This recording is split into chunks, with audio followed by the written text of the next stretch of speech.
اتقوا الله تعالى وأنيبوا إليه واثبتوا على دينه واستقيموا إليه، فإن دين الله والله دين الحق ووسيلة الصلاح والإصلاح في الدنيا والآخرة.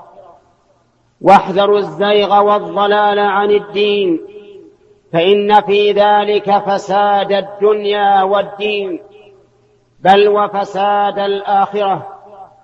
واحذروا الفتن، احذروا الفتن ما ظهر منها وما بطن، وإن الفتن بالمعنى العام كل ما يصد عن دين الله من مال أو أهل أو ولد أو عمل.